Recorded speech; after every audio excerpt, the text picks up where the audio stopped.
They said I wasn't set their dad, so I stopped being one. I took my truck and left. Now they want me back.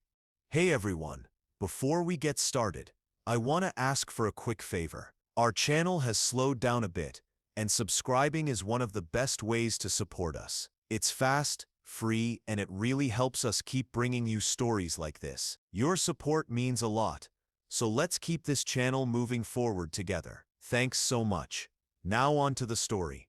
Alright, Reddit. Honestly, never thought I'd write something like this, but after reading hours of posts about stepdads getting burned, I figured maybe sharing my own experience might help someone else avoid the disaster I went through. Fair warning, this is long, written on no sleep and typed on my phone while sitting in my truck. I'm 41 now, male. Been driving trucks since I was 23. Started with nothing but a CDL and the goal of owning my own rig someday.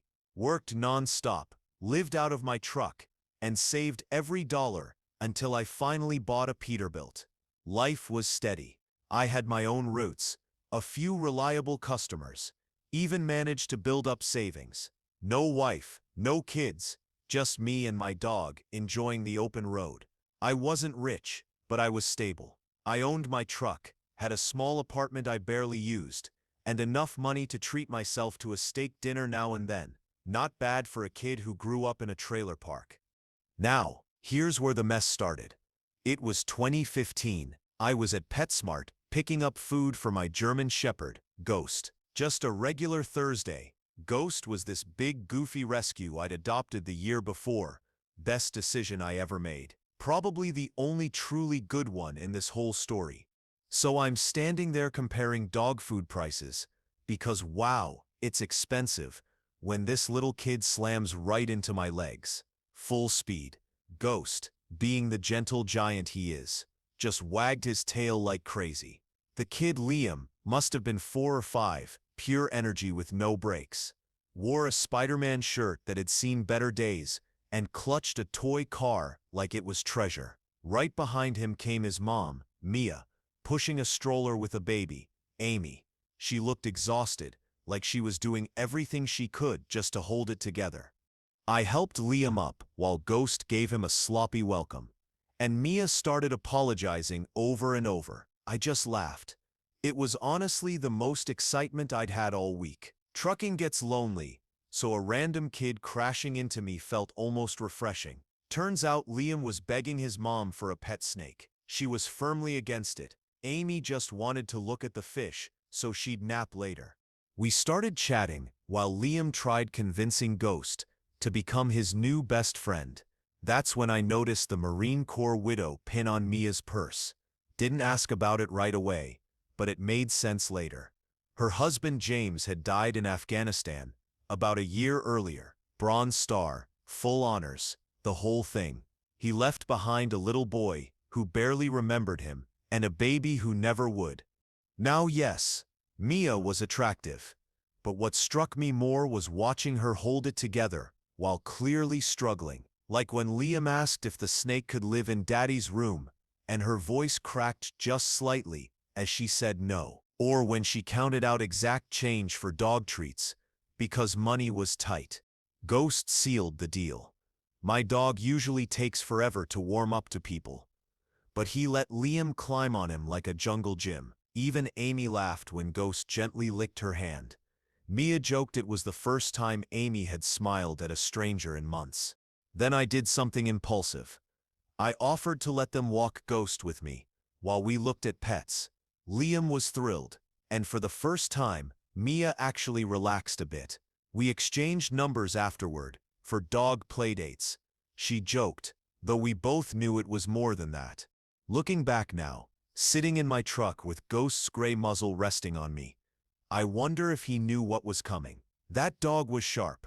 He adored the kids instantly, but always watched Mia carefully. Never aggressive, just cautious. Should have paid more attention to that. But hindsight is always clear, isn't it? The first few months after meeting Mia were good. Started with dog walks at the park near their apartment. Liam would practically bounce with excitement when I showed up in my truck, He thought it was some kind of monster truck just a Peterbilt. But try convincing a 4-year-old otherwise. Here's where I slipped up. I began adjusting my routes to be home more. Any trucker knows that means losing money.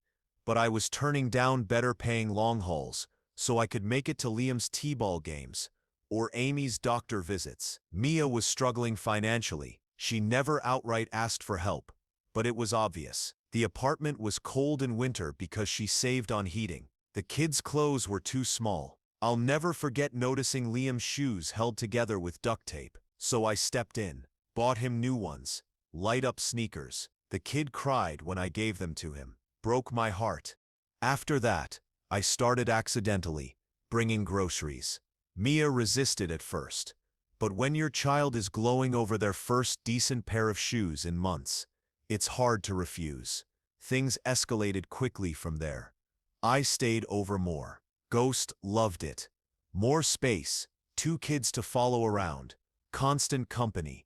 Even Amy warmed up to me, going from crying whenever I came near to demanding bedtime stories.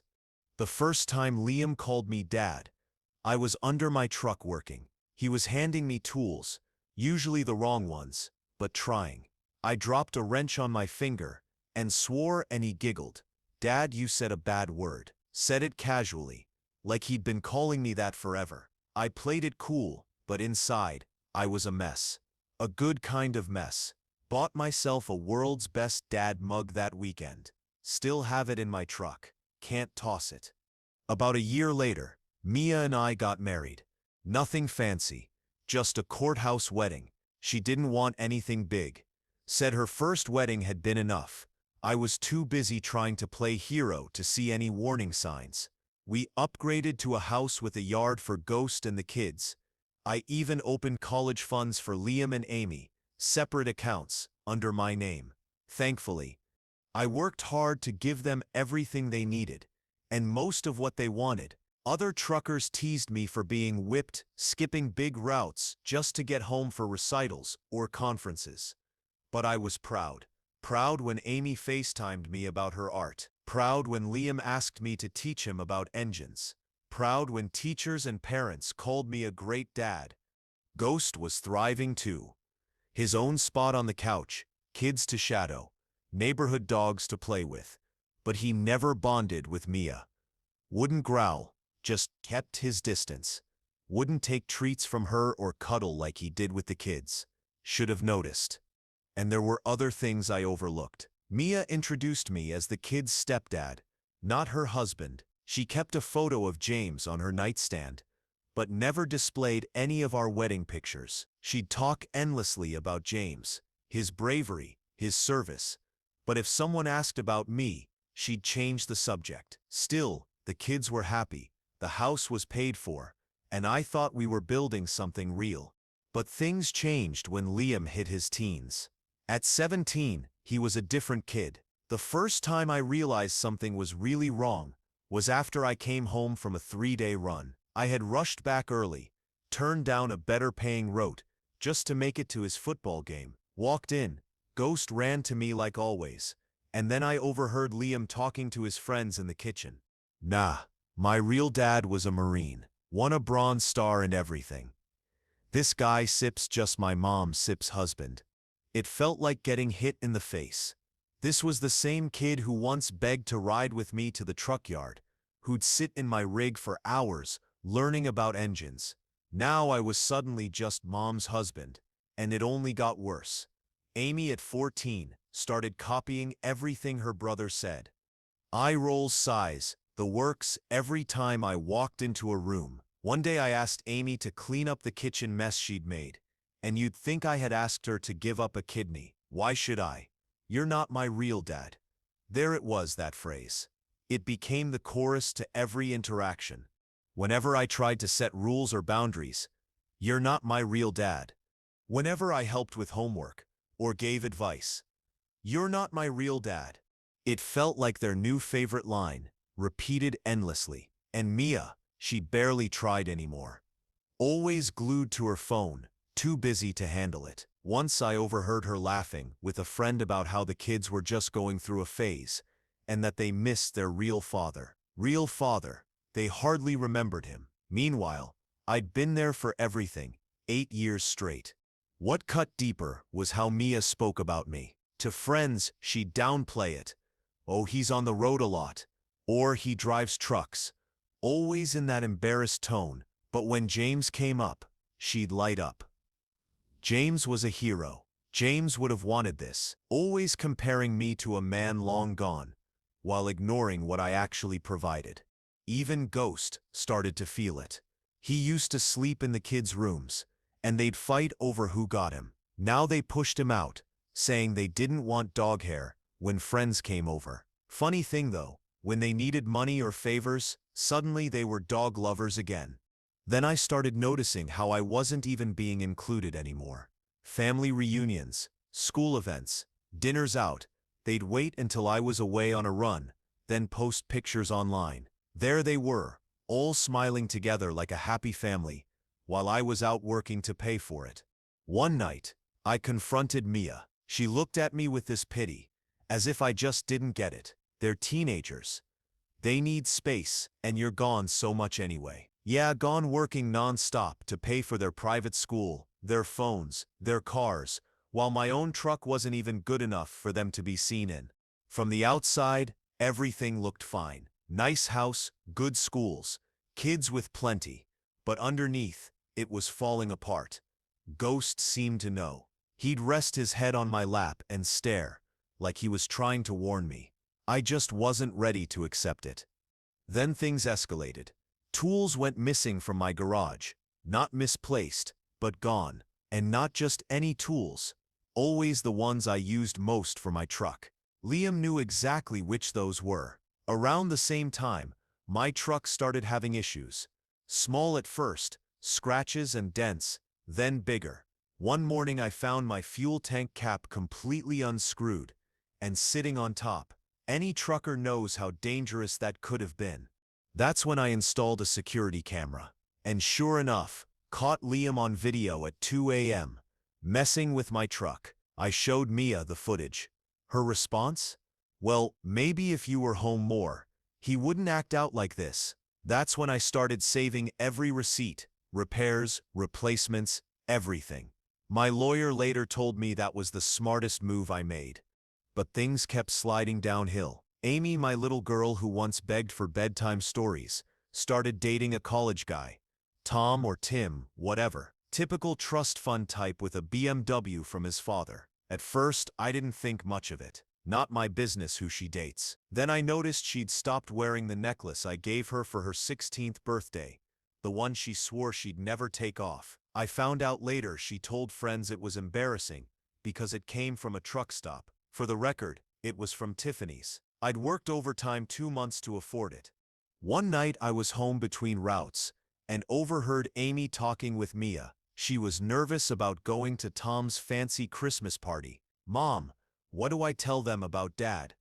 My heart lifted for a second, thinking maybe she was worried about explaining my job. Instead, I heard Mia answer, clear as day. Just tell them what I always do, that your father was a Marine who died serving his country. They didn't even lower their voices. I was sitting right there in the living room with Ghost. That was the first time I ever heard Ghost growl at family. Mia laughed it off. He's just moody in his old age. No, Mia. Ghost was done pretending. And so was I. The breaking point came at Thanksgiving. They held a full dinner without me. Mia's entire family, the kids' friends, even neighbors, all in my backyard, using my grill. The same grill I hadn't been allowed to use for months, because it supposedly bothered Amy's allergies. Facebook photos showed them smiling under a caption, "So thankful for family. Missing James extra hard today." Meanwhile, I was out driving through a snowstorm, delivering emergency supplies, missing my so-called family, while they played house without me. That night, I didn't even go inside, slept in my truck with Ghost, and started making plans. Called my lawyer friend Rich. Began pulling documents, screenshots, everything. But still, part of me hoped there was something worth saving. Foolish, really. Then life found a way to prove me wrong. That day started normal. just wrapping up a long haul from California. I was tired, but pushing through, because Amy's 21st birthday was coming up. Despite everything, I wanted to surprise her. I'd saved up for a Tiffany bracelet and planned to give it to her in person. I got home early, around 6 p.m. The sun was still out, and I saw a row of nice cars parked by the house. BMWs, Mercedes. Thought maybe Mia was throwing another one of her fancy friend parties she never invited me to. Ghost was tense as soon as we pulled in. Usually he couldn't wait to run inside, but this time he stayed on edge. Should have listened. I walked around back, following the noise, and there it was. An engagement party. Catering, decorations. Everyone dressed up, and right in the center stood Amy, holding hands with trust fund Tom. I froze, gift box in hand. Then I heard Tom's grandmother ask Amy what her father did. I braced myself, hoping maybe, just maybe, she'd acknowledge me. Even my stepdad's a trucker would have been something. But Amy, dressed in an expensive gown I knew Mia couldn't afford, looked her straight in the eye and said, "My father was a Marine. He died in Afghanistan when I was a baby. He was a hero." Mia stood proudly by, nodding. Then she added, "James would be so proud of the woman Amy's become. He always wanted her to marry well." Marry well, as if being a man who worked non-stop to provide for them for 15 years wasn't well enough. Tom Sepp's dad started talking about wedding plans, big church ceremony, country club reception. Then he mentioned father of the bride traditions. Amy didn't hesitate. "Oh, my Uncle Steve will stand in for my dad. He was my dad Sepp's best friend in the Marines." Uncle Steve, who never did a single thing for her, except show up drunk at Christmas, telling stories about James. I must have made some noise, because Ghost let out a low whine. That sips when they finally noticed me. Amy Sepp's expression wasn't Deacon's guilt or shame. It was irritation, like I Sepp interrupted her perfect moment. Mia tried to play it off. "Oh, Jacob, you stayed home early. We were just..." But I wasn't listening anymore.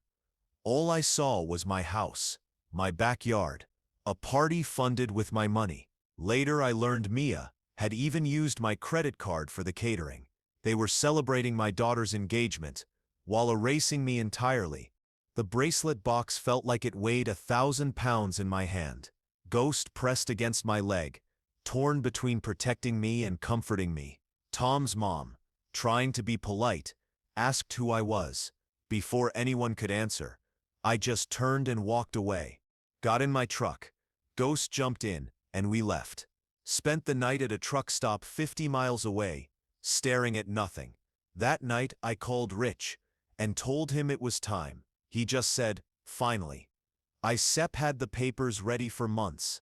That engagement party, whether it broke me or fixed me, I'm still not sure. But sitting there in my truck with Ghost, scrolling through old photos, Liam's first baseball game, Amy's dance recital, all the family moments I thought were real, I realized what I'd really been part of all along. Most people don't really understand trucking. They think it's just a guy behind the wheel of a big rig, but it's a business, contracts, accounts, assets, the whole package. While Mia and the kids were looking down on me as just a trucker, I was managing it like a CEO. That house they lived in my name. The cars they drove, my name. The credit cards Mia used for that expensive engagement party, mine too. Even the utilities were under my company, thanks to a setup Rich arranged years ago. But I played it calm, kept running my routes, paying the bills, acting like nothing was wrong. Even sat through dinners, where Amy and Mia talked about wedding venues that cost more than my first truck. I just nodded along, letting them believe I was the simple trucker they thought I was. Meanwhile, Rich and I were reviewing everything: bank statements, property deeds, credit card bills. We found plenty. Like Mia writing checks to her brother Steve, the so-called stand-in dad, from my business account. Or Liam using my credit card for car parts that ended up on his friend's vehicle. And here's the kicker. Mia never signed a prenup, and she never put her name on any of the assets. She thought keeping her last name meant independence. In reality, it meant she had no legal claim to anything. Rich nearly fell out of his chair laughing at that. But while all this was happening, they kept acting like I was the problem. Liam kept messing with my truck. I even caught him on camera, trying to pour sugar into the gas tank. Amy kept playing the poor fatherless bride role to Tom's family. And Mia, she was still telling anyone who'd listen that her first husband was some kind of hero. One night, I was in my study, working on paperwork for my fleet. I had 2 drivers by then, when I overheard them in the kitchen. They were laughing, and Mia said, "At least the wedding will be paid for. He doesn't know how to hide money. He's just a trucker." Ghost, who practically lived in my study with me, looked up at me like, "Did you hear that?" I just patted his head and went back to the paperwork. What they didn't know was that I'd been moving money for months. All legal, all carefully documented, new accounts, redirected income, canceled cards, even a new LLC for my growing fleet. When everything was in place, I took Ghost for a long walk. Needed to think. This wasn't just about payback. It was about reclaiming my dignity, my self-respect, my life. The final push came when I saw Amy showing off her engagement ring in the backyard, bragging about finally having a real family with Tom. That night, I made the call to Rich. Time to execute the plan we'd been building for months. Patience pays off. Think of a predator in a nature documentary, waiting quietly until the perfect moment to strike. That was me that Tuesday morning. I told Mia I was heading out for a 3-day run. She probably thought I was just making more money for Amy's wedding. In reality, I was parked an hour away, watching everything through the cameras I'd installed. Rich timed it perfectly. The courier arrived while Mia was having her morning coffee. 3 thick envelopes. The first, divorce papers, complete with evidence, footage of Liam's vandalism, records of Mia draining my business account, screenshots of Amy mocking me online, while showing off the things I paid for, all notarized and official. The second, an eviction notice. She'd always acted proud about not taking my name, but she never bothered to check if her own name was on the deed. It wasn't. The third, notices that every card was canceled, every joint account closed, every asset transferred, all legal, all documented, all gone. Watching her realize she had nothing was like watching someone discover they'd been playing poker with a rigged deck. Her reaction was explosive. First came the calls, screaming about the wedding, the house, how I couldn't do this. Then Liam, trying to act tough about the credit cards he had no right to. Finally Amy, crying about her special day and how Tom's family would think less of them. Not one apology, not one acknowledgement of the years I put into raising her. Mia ran to her lawyer friends, but they couldn't help her. No joint accounts, no shared property, nothing. Even her brother Steve tried to step in, but he backed off quickly after being served with a cease and desist and a restraining order. By sunset, Mia was crying to anyone who'd listen. Amy was playing the victim online, and Liam was still making threats about my truck. Thanks for the evidence, kid. But here's the best part. I made sure everyone knew why. With Rich's help, I prepared information packets for their friends and Tom's family. It included everything: the vandalism, the theft, the lies about being a grieving military family while living off me, even recordings of them mocking my job. Tom's family didn't take kindly to learning the truth, that big country club wedding, canceled. In the days that followed, the messages poured in, threats, pleas, guilt trips. I ignored them all, just sat in my truck with Ghost, watching karma run its course. A week later, I drove past the house, moving trucks in the driveway. Reality had finally arrived. Now I sit by the lake where Ghost and I used to take the kids fishing. It's been a year since everything happened, and life is completely different. Funny thing about hitting rock bottom, you realize you needed the fall to appreciate the climb back up. My business has grown, from 2 drivers to 6, with all trucks fully paid off, Amazing what you can build when your money isn't being drained by people who see you as nothing more than an ATM. I let go of the old house. Too many memories. Bought a smaller place near the yard instead. A big fenced lawn for Ghost. A garage for my trucks. And most importantly, peace. As for them, Mia ended up moving in with her brother Steve. She's working at a dental office now. Liam's at his uncle's tire shop.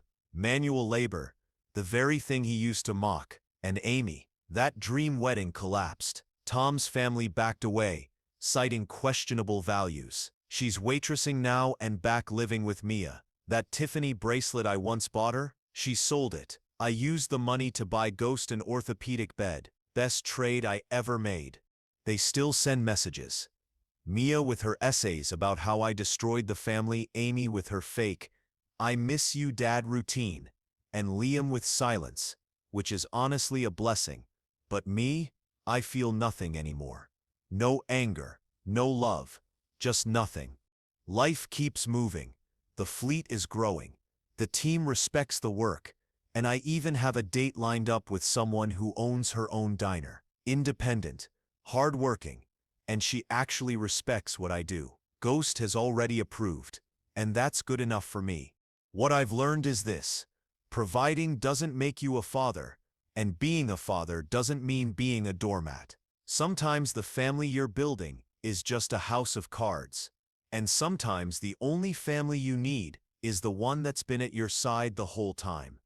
Ghost is giving me that look now, the one that says, "Enough serious talk, let's play." He's been right about everything else, so I'll take his advice. Final thought to anyone fighting their own battles: it gets better.